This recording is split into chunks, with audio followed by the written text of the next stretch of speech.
bersama saya Faiz. Pada video kali ini saya akan ceritakan sedikit tentang struktur market di dalam chart. Topik ini sangat penting sebab kita tak nak tersilap arah dan kita tak nak kerugian beribu-ribu ringgit kerana kesilapan yang kecil ini. Untuk struktur market ni korang boleh guna untuk semua jenis pasaran, FCPO, kripto, saham dan lain-lain. Ingat, trend is your friend. Tanpa melengahkan masa, mari kita.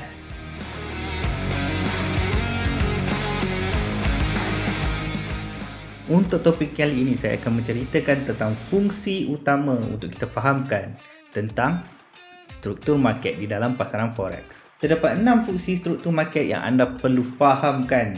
Ia akan membantu di dalam kita menjana profit di dalam trading kita. Fungsi pertama adalah mengenal pasti trend semasa, sama ada ia sedang bullish, bearish ataupun kita panggil menaik ataupun menurun pasaran itu. Kedua, mengenal pasti yang mana projection wave dan retracement wave. Projection wave ni adalah continuation, bersifat berterusan, dan retracement wave yang bersifat sementara penurunan atau kenaikannya. Untuk retracement wave, kita boleh mengambil peluang untuk entry sebelum dia meneruskan perjalanan kenaikan ataupun kejatuhan sesuatu pasaran itu. Yang ketiga, mengenal pasti zone SNR.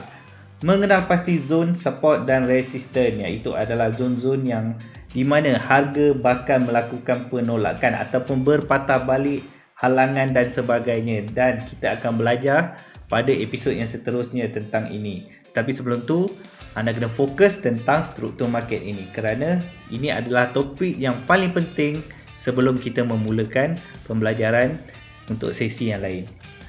Okey, fungsi market yang keempat adalah kita dapat mengenal pasti pola harga yang berlaku di dalam pasaran. Pola harga kita panggil dia sebagai chart pattern. Dari pembentukan struktur market ini, kita dapat mengenal pasti pola harga ataupun pattern harga yang terhasil.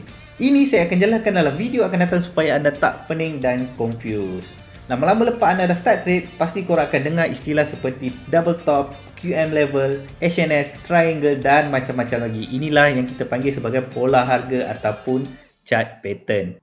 Nombor 5 adalah kawalan risiko ataupun kita panggil dia sebagai take profit.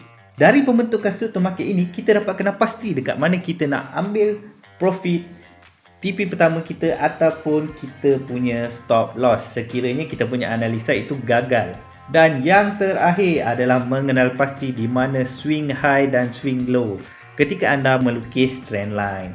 Ingat, the trend is your friend. Ingat, lakukan ini di dalam trading anda. Selalu ingat benda ni. The trend is your friend. Selepas anda memahami market structure, anda akan belajar dua jenis wave yang bakal terjadi di dalam market. Sebelum itu saya ceritakan dulu apa itu struktur market. Struktur market merupakan karakteristik yang dibentuk di dalam pasaran dan membentuk pola harga sesuatu instrumen, sama ada projection ataupun retracement wave. Okey, untuk projection wave ini terdapat dua siri pergerakan yang paling dominan, iaitu kita panggil dia sebagai uptrend dan downtrend. Ataupun kita boleh sebut dia sebagai continuation, pergerakan yang berterusan. Dia makin lama makin naik, makin lama makin naik. So itulah dia, kita panggil dia projection wave ataupun continuation wave. Nombor 2, kita panggil dia sebagai secondary wave ataupun retracement wave, ataupun kita boleh panggil dia sebagai correction wave.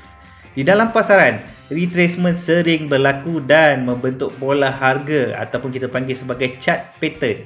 Dan kebiasaannya trader-trader akan mengambil peluang untuk kita melakukan re-entry di dalam mood ini.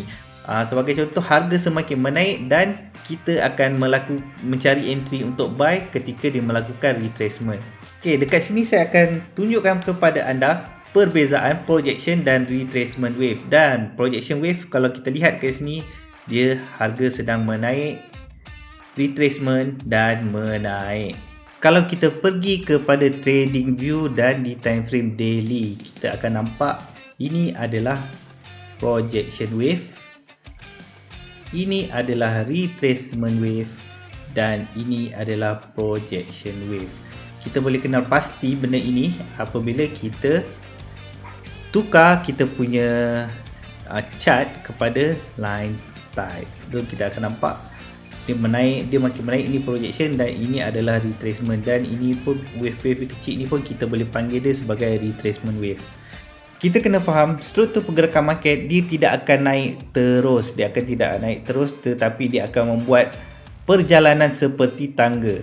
Dia buat naik turun, naik turun, naik turun, naik turun, naik turun, naik turun. Dan kenaikan yang berterusan inilah kita panggil projection wave.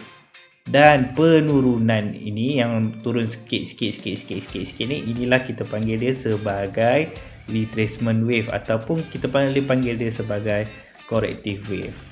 Inilah dia sebelum dia melakukan kenaikan. So ini adalah corrective wave. So konsep dia sama juga seperti di dalam chart, cuma beza dia adalah kita kalau nak lagi mudah melihat, korang kena lihat pada line chart. Dan kalau di candlestick agak sukar untuk yang baru melihat dia, tetapi untuk yang dah profesional, mereka dah biasa dah dengan benda ni.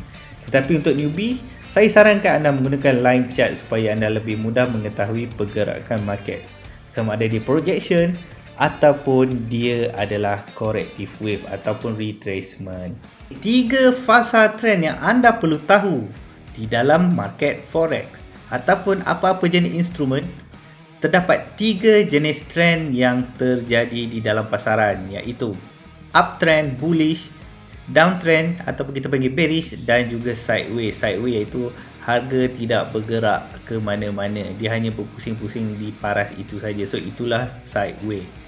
Saya rasa cukup saja video untuk kali ini. Sebelum kita memulakan pembelajaran untuk mengetahui bagaimana untuk kita determine, bagaimana untuk kita mengenal pasti, determine sesuatu harga itu berada di dalam keadaan uptrend, downtrend ataupun sideways. Kita akan jumpa pada video yang seterusnya. Anda dah belajar 6 fungsi struktur market yang akan membantu anda membuat keputusan di dalam market, dan anda akan belajar pada video seterusnya 3 jenis trend semasa yang saya ceritakan tadi secara umum, dan ini akan membantu anda mencapai analisa pasaran yang lebih tinggi probability, lebih tinggi potensi untuk membantu dagangan anda dengan lebih baik. Itu sahaja perkongsian saya untuk hari ini. Semoga memberi manfaat kepada anda. Ingat, trend is your friend. Sebelum kita memulakan trading ataupun dagangan kita, korang kena ingat ini. Jangan tersalah arah. Itu sahaja daripada saya. Kita jumpa pada video yang akan datang. Korang mesti dah tak sabar dah kan nak belajar teknik analisis.